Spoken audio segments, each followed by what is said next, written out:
بسم الله الرحمن الرحيم. يا أهلا وسهلا بحضراتكم في الحلقة الثالثة من سلسلة شرح نظام الإثبات السعودي الجديد. النهاردة إن شاء الله هنتكلم في تساؤل مهم: هل يجوز الاتفاق بين المتعاقدين أو بين الخصوم عموما؟ هل يجوز الاتفاق على مخالفة قواعد نظام الإثبات أم لا يجوز؟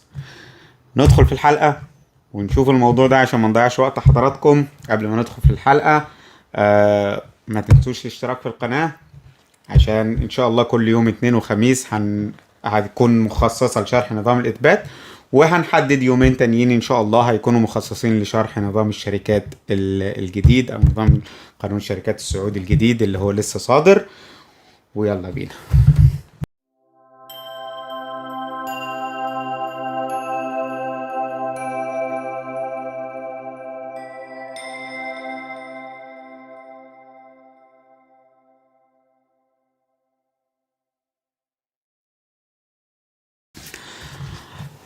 طيب، هل يجوز الاتفاق بين الخصوم على مخالفة قواعد نظام الإثبات؟ هنلاقي المادة 6 من نظام الإثبات بتقول لك إيه؟ إذا اتفق الخصوم على قواعد محددة في الإثبات فتعمل المحكمة اتفاقهم ما لم يخالف النظام العام. أفهم من كده أنه نعم يجوز الاتفاق على مخالفة نظام الإثبات، بس مش كل قواعد نظام الإثبات اللي ينفع نتفق على مخالفتها. الأمر يا جماعة متعلق بطبيعة القاعدة اللي أنت بتخالفها. إذا كانت القاعدة أو المادة في القانون اللي أنت بتخالفها قاعدة آمرة فلا يجوز الاتفاق على مخالفتها. إذا كانت قاعدة آمرة يجوز الاتفاق. إيه ده؟ يعني هو في قواعد في القانون آمرة وقواعد أخرى مكملة؟ نعم. إيه الفرق بينهم؟ القواعد الآمرة هي القواعد المتعلقة بالنظام العام التي لا يجوز للأطراف الاتفاق على مخالفتها. أنا ما ينفعش أنا وأنت نتفق على مخالفتها. مثلا كل من قتل نفسا مع سبق الإصرار أو الترصد في ذلك يعاقب بالإعدام. دي قاعدة طبيعتها ايه؟ آمرة. ما ينفعش تروح تتفق مع سفاح على انه يقتلك وتقول لي احنا متفقين. لا يا سيدي، دي قاعدة آمرة متعلقة بالنظام العام. مثلا يجوز تسليم المبيع خلال 30 يوم من تاريخ توقيع عقد البيع. دي قاعدة مكملة. افرض ان احنا اتفقنا على 10 ايام، خلاص مفيش مشكلة. ايه المانع؟ يبقى القواعد الامرة هي القواعد المتعلقة بالنظام العام، بتبقى في القوانين اللي متعلقة بحقوق الناس وحرياتهم والمسائل الجنائية عموما. لكن ايضا في القوانين الاجرائية زي نظام الاثبات زي المرافعات في قواعد متعلقة بالنظام العام ما ينفعش نتفق ان احنا نخالفها. زي ايه؟ زي مثلا في مشروع الادله الاجرائيه اللي هو بمثابه اللائحه التنفيذيه نظام الاثبات، يقول لك لا يجوز ان يمنع الخصم. يعني يقول لك ايه؟ لا يجوز ان يمنع الخصم من ان من تقديم الدليل امام المحكمه. يعني انت ما ينفعش ان انت تمنع الخصم من تقديم دليله. دي مساله متعلقه بالنظام العام. حجيه المستند الرسمي، أن المستند الرسمي له حجية الأحكام القضائية، أن الحكم القضائي له حجية. دي كلها موجودة، مسائل موجودة في نظام الإثبات، ما ينفعش إن احنا نتفق على إن احنا نخالفها. دايما بص، لو عايز تفرق ما بين القاعدة الأميرة والقاعدة المكملة بمعيارين. المعيار الأولاني شكلي. يعني إيه شكلي؟ هتلاقي القاعدة فيها كلمة يجوز، معيار الشكل اللي هو طريقة الصياغة. يعني لما المنظم بيقعد يكتب، لما بنبقى قاعدين في اللجان التشريعية يقول لك السياسه التشريعيه بتاعت الدوله ايه؟ احنا عايزين الماده دي ماده مكمله، لا احنا عايزين الماده دي ماده امره. نراعي ده في الصياغه ثم في المضمون. طب في الصياغه اللي هو في الشكل يقول لك ايه؟ كلمه يجب، اول ما تلاقي كلمه يجب في نص الماده تعرف انها قاعده امره على طول. يبقى كده المشرع بيخاطبك بصيغه الامر. اذا ما المشرع خاطبك بصيغه الامر، عندنا قاعده يقول لك المشرع لا يعبث. يعني ايه لا يعبث؟ يعني هو قاصد كل كلمه بيقولها وعاوز يرتب عليها اثر. فلما يقول لك يجب هو بيلزمك. اذا ما تحدث اليك المشرع بصيغه الامر اعرف ان القاعده دي امره. طب اذا ما تحدث اليك المشرع بصيغه الجواز، ساب لك الامر بقى، انتوا الاثنين بقى ايه؟ تتفقوا على مخالفه المساله اللي هو قال لك ايه؟ يجوز. كلمة يجوز. او في نص تاني دايما المشرعين يحبوا يحطوه في اخر المادة، يقول لك ما لم يتفق الطرفان على خلاف ذلك. دايما تلاقي في القواعد بتاعه التحكيم والتنفيذ والاثبات وما الى ذلك يقول لك ايه؟ ما لم يتفق الطرفان على خلاف ذلك. فاذا ما لقيت مساله فيها جواز وفيها ما لم يتفق على خلاف ذلك اعرف انها قاعده مكمله. يعني ايه قاعده مكمله؟ يعني ينفع انا وانت نتفق على ان احنا نخالفها. ينفع انا وانت نتفق على ان احنا نخالفها. طب امتى تتحول الى آمرة؟ اذا لم يتم الاتفاق على مخالفتها. يبقى لو القاعدة المكملة لم يتم الاتفاق على مخالفتها تحولت إلى آمرة، تحولت إلى آمرة. لكن لو اتفقنا على مخالفتها هي مكملة. ينفع القاضي يعمل الاتفاق ولا يعمل النص المكمل، يعمل الاتفاق ولا يعمل النص المكمل. طيب لو القاعدة آمرة فيها يجب، فيها أمر، فيها إلزام، لا، القاضي ينحي الاتفاق ويلغي الاتفاق ويستبعده ويعمل القاعدة الآمرة، ويعمل القاعدة الآمرة. المعيار الموضوعي بقى، القاعدة دي بتتكلم في ايه؟ اذا ما كانت القاعدة تتحدث عن مسألة متعلقة بالنظام العام، اعرف انها قاعدة آمرة. تعرف انها قاعدة آمرة. يبقى ايه هو النظام العام؟ هو المادة 11 فقرة 6 من نظام التنفيذ كانت عرفت لنا قبل كده ايه هو النظام العام، وقالت لك ان النظام العام هو الشريعة الإسلامية، هو أحكام الشريعة الإسلامية. ولكن تقدر تاخد بالمفهوم ده طبعا المادة 11 فقرة 3 من اللائحة التنفيذية لنظام التنفيذ. قالت لك المقصود بالنظام اللي كان بتتكلم عن انه يجوز تنفيذ الأحكام ما لم تخالف النظام العام، وراح معرف لك النظام العام وقال لك هي أحكام الشريعة الإسلامية. يعني بالمجمل طبيعي ان النظام العام في السعودية هو الشريعة الإسلامية، ولكن النظام العام بوجه عام بقى، بوجه أكبر وأشمل، مجموعة القواعد الأساسية في المجتمع، القواعد السياسية والاقتصادية والأدبية والأخلاقية، وقواعد حريات الدفاع والحقوق العليا والحقوق الدستورية. دي كلها قواعد النظام العام. زي ايه؟ ما تجيش تقول لي اتفقنا انا وانت على انك تحرم من حق التقاضي او تحرم من حق الدفاع. ما ينفعش الكلام ده. يعني يجي يقول لك ايه، اتفق الطرفان على انه لا يجوز للطرف الثاني اقامه دعوه ضد الطرف الاول بشان هذا العقد. ده ما ينفعش، ده اتفاق باطل. ليه؟ حرمك من حق التقاضي، وده حق دستوري او وارد في النظام الاساسي للحكم. او نص مثلا يحرمك من ايه، يعني يجي نص يقول لك في اللائحه اللي هو لا يمنع الخصم من تقديم أدلة الإثبات أو أدلة النفي، أو من تقديم الأدلة التي تثبت موقفه يعني. فيجي يقول لك إيه، لا يحق للطرف الثاني في هذا العقد تقديم أدلة نفي على ما يطالب به المدعي أو ما يطالب به الطرف الأول. ده نص باطل، ما ينفعش يتحط النص ده. لكن ينفع نتفق على طريقة للإثبات. زي مثلا لو كان الإثبات لا يجوز بالشهادة في أكثر من 100,000 ريال، مادة 66 من نظام الإثبات، ما لم يتفق الطرفان على خلاف ذلك، اللي هو يجوز الإثبات، لا يجوز الإثبات بالشهادة على مبلغ أكثر من 100,000 ريال ما لم يتفق الطرفان على خلاف ذلك. يبقى ينفع نحط في العقد نقول إيه، أنه أي مطالبات خاصة بهذا العقد أو ناشئة عن هذا العقد يجوز إثباتها بشهادة الشهود. هنا احنا عملنا إيه؟ اتفقنا على مخالفة النص المكمل. يجي القاضي بقى لما يقول لك لا، ده المبلغ اللي انت بتطالب بيه اكتر من 100,000 ريال وبالتالي لا يجوز اثباته بالشهادة، هات لي ورق مكتوب. تقول له لا، احنا متفقين على ان اي مبلغ متعلق بهذا العقد يجوز اثباته بالايه؟ بشهادة الشهود. ده ينفع، اتفاقك هنا يعمل، اتفاقك هنا يعمل. بس بص بقى، اتفاقك على مخالفة قانون الإثبات أو على مخالفة القواعد التي يجوز مخالفتها في قانون الإثبات اللي هي القواعد المكملة له طبيعة. يعني إيه له طبيعة؟ أولا أنه اتفاق شكلي، هو عقد زيه زي أي عقد في الدنيا بس عقد شكلي. العقود يا جماعة 3 أنواع من حيث طبيعتها: عقود رضائية وعقود شكلية وعقود رسمية. العقود الرضائية هي العقود التي تنعقد بمجرد الإجابة والقبول. يعني إجابة وقبول، أنا قلت لك موافق، أنت قلت، أنا عرضت عليك المسألة وأنت قلت لي موافق، وفي محل وسبب كده انعقد العقد، خلاص. زي عقد البيع وعقد الزواج وعقد المقاولة، دي كلها عقود. عقد الإيجار، دي كلها عقود من العقود الرضائية. الكتابة فيها للإثبات وليست للإنعقاد. يعني إيه الكتابة فيها للإثبات؟ يعني افرض أن العقد لم يكتب، أقدر أثبته بشهادة الشهود؟ أيوه تقدر تثبته. عقد البيع ما اتكتبش، تقدر تثبته. عقد الزواج ما اتكتبش، تقدر تثبته بشهادة الشهود. عقد المقاولة ما اتكتبش، دي كلها عقود رضائية. بس لما الناس كترت والذمم قلت في الدنيا فبقوا يكتبوا العقود دي. يعني في العهود القديمة، في العصور القديمة ما كانوش بيكتبوا العقود. لما الناس كترت بقى والعمليات الاقتصادية زادت فبقوا يكتبوا العقود عشان يثبتوها، عشان الناس ما تنكرش، يبقى الإنكار صعب يعني. تمام. لكن هو لا يحتاج إلى الكتابة لإنشائه. العقد الشكلي عكس ده عاوز إجابة وقبول اللي هو الرضا، وعايز رضا، يعني عايز الرضا وعايز المحل وعايز السبب. عارف يعني ايه محل العقد وسبب العقد؟ محل العقد هو إجابة سؤال على ماذا تم التعاقد، سبب العقد هو إجابة سؤال لماذا تم التعاقد. اقرا العقد وطلع الاجابه دي، تعرف المحل والسبب، وهنبقى نشرح بعدين يعني ايه المحل والسبب ان شاء الله. طيب يبقى العقد الشكلي، العقد الرضائي عايز رضا ومحل وسبب، كده انعقد خلاص.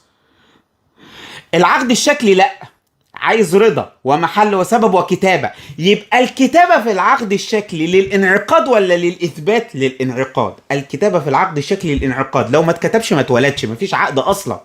لو ما اتكتبش مفيش عقد أصلا. ما تجيش تقول لي أنا هثبت لك اتفاق التحكيم بشهادة الشهود، لا مش هقبل منك. اتفاق التحكيم لابد أن يكون مكتوب.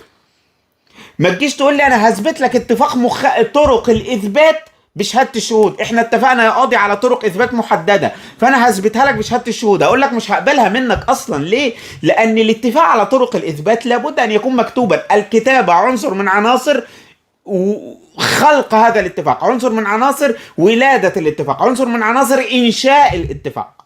اذا مش موجوده الكتابه، الاتفاق فقد ركن من اركانه فاصبح مش موجود.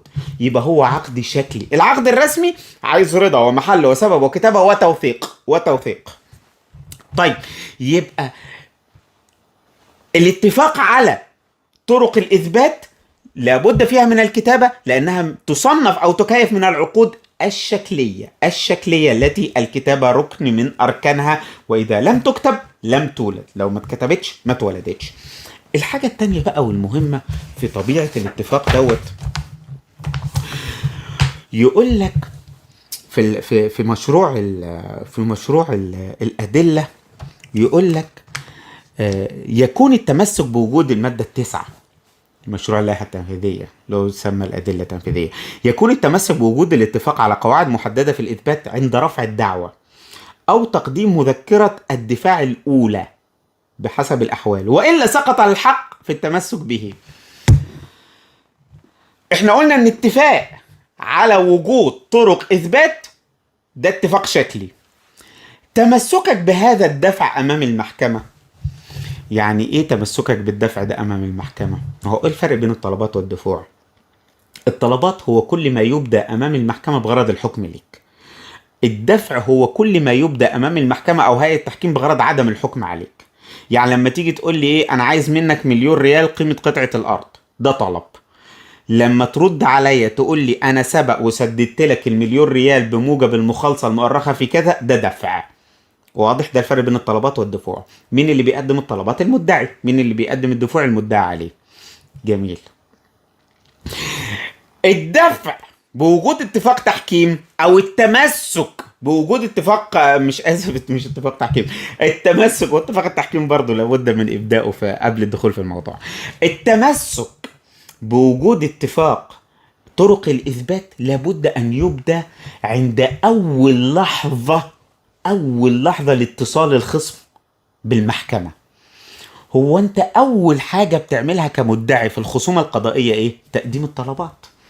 يقول لك ايه؟ عند رفع الدعوة، اول ما ترفع الدعوة في صحيفة الدعوات تقول للقاضي، اول حاجة بتقولها للقاضي، لو سمحت يا قاضي احنا عندنا طريق على عندنا اتفاق على طرق الاثبات وانا بتمسك بيها. اذا ما قلتش الكلام ده انت كمدعي، مركزك القانوني كمدعي، اذا ما قلتش الكلام ده في صحيفة دعواك اللي انت بتقدمها عند رفع الدعوة، سقط حقك فيه. يعني ايه سقط حقك فيه؟ يعني القاضي مش هياخد باتفاقكم حتى لو قدمته فيما بعد. ليه؟ لانك ما قدمتوش في التوقيت الصح. يبقى هذا التمسك سقط الحق فيه، مش باطل، ساقط. هو ايه الفرق بين البطلان في الاجراء والسقوط؟ الفرق في بطلان الاجراء ان الاجراء فقد احد اركانه. يعني ايه؟ انت مش طرف في الدعوه وعايز تستأنف الحكم، يقول لك ده اجراء باطل، انت ما تقدرش تستأنف لانك انت مش طرف في الخصومه. تمام؟ طيب ايه معنى السقوط؟ ان الاجراء صحيح ولكن عدى النطاق الزمني لاتخاذ هذا الاجراء. انك انت ترفع الاستئناف بعد مرور المده المسموح بها برفع الاستئناف اللي هي 30 يوم في السعوديه و40 يوم في مصر. يقول لك عدى ال 30 يوم بتوعك. هنا يحكم القاضي بايه؟ ببطلان الاستئناف ولا سقوط الحق في الاستئناف؟ سقوط الحق في الاستئناف. هو الاستئناف صحيح بس سقط حقك فيه لان عدت الميعاد. يقول لك الاتفاق على وجود اتفاق على طرق الاثبات يحكم لو انت قدمته في المذكره الثانيه كمدعي ورحت مقدمه في المذكره الثانيه او في الجلسه الثانيه، يجي القاضي يقول لك ايه؟ سقط حقك في التمسك بطريق الاثبات بالاتفاق على طرق الاثبات، وانا ساعمل قانون الاثبات قولا واحدا ولن اعمل اتفاق الخصوم. ولن أعمل اتفاق الخصوم. لماذا؟ لأنه لم يقدم في الميعاد القانوني الذي لابد أن يقدم فيه. طب إيه الميعاد القانوني؟ للمدعي هو صحيفة الدعوة. ليه؟ لأنه عند رفع الدعوة. طب للمدعي عليه؟ عند مذكرة الدفاع الأولى. لأن إيه أول اتصال بالمدعي عليه في الخصومة القضائية؟ لما يقدم دفاعه، لما يجي يقدم دفاعه. طيب مكانه فين بقى الدفع دوت في المذكرة؟ في أول حاجة، في اول حاجه، لان الدفوع الشكليه لابد ان تسبق، والطلبات الشكليه لابد ان تسبق الدفوع الموضوعيه والطلبات الموضوعيه. ايه الفرق بين الطلب الشكلي او الدفع الشكلي والطلب الموضوعي او الدفع الموضوعي؟ الطلبات الشكليه هي المتعلقه بالاجراءات، الطلبات الموضوعيه هي المتعلقه باصل الحق. يعني لما تيجي تطلب مثلا الحكم او تدفع بعدم اختصاص المحكمه محليا، دي مساله شكليه انت متعلقه بالاجراءات. لكن لما تيجي تقول لي ايه، انا بدفع ببراءه ذمه المدعي عليه من الدين لسابقه السداد او للوفاء او للابراء، ده دفع موضوعي لانه متعلق باصل الحق. يبقى دايما الدفوع الشكليه تتحط في الاول، والا سقط الحق فيها، ده الاصل العام يعني. بس في دفوع شكليه متعلقه بالنظام العام لا يسقط الحق فيها، زي الدفع بعدم اختصاص المحكمه ولائيا او نوعيا. لكن محليا لا يسقط. الدفع بوجود اتفاق التحكيم يسقط اذا اتكلمت في الموضوع وما دفعتش بيه في الاول. الدفع بوجود اتفاق على طرق الاثبات يسقط اذا ما تمسكتش به في الاول. يبقى لازم تتمسك به في الاول لو انت مدعي عند رفع الدعوه، لو انت مدعي عليه عند مذكره الدفاع الاولى، والا سقط حقك فيه. طب يحصل ايه لو سقط حقي فيه؟ مش هتعرف تتمسك بيه. لازم انت وخصمك تتمسكوا بيه بقى بعد رفع الدعوه امام المحكمه، يبقى كانه اتفاق جديد امام المحكمه، وده ينفع. كانه اتفاق جديد امام المحكمه وده ينفع. لكن اذا ما اختلفتوا انتوا الاثنين وانت قلت للقاضي في اتفاق، هيقول لك لن اعمل اتفاقك لانك ايه؟ لانك لم تتمسك بيه في الميعاد اللي كان المفترض تتمسك بيه فيه. طيب اذا اتفقتوا بعد كده في اي مرحله كانت عليها تعملوا مذكره وتقدموها للمحكمه. يعني ما ينفعش الاتفاق الشفوي، لازم يكون مكتوب. ايه الحاجات اللي انت ينفع تتفق عليها؟ النظام او اللائحه التنفيذيه قالت لك امثله زي ايه مثلا؟ زي مثلا تحديد ادله او شكل محدد للاثبات، زي فكره جواز الاثبات بالشهود في اعلى من 100,000 ريال. تحديد مثلا اجراءات الخبره، يعني ممكن تقول ايه؟ عند انتداب خبير لابد ان يكون حاصل على كذا، يعني انك انت تحدد مواصفات معينه في الخبير. ينفع تتفقوا على ده؟ ان احنا عايزين خبير هندسي مثلا بدرجه استشاري، عايزين خبير محاسبي بدرجه مش عارف ايه. ينفع تتفقوا على ده؟ او تحديد الاجراءات، لابد للخبير ان يحرر محاضر للجلسات.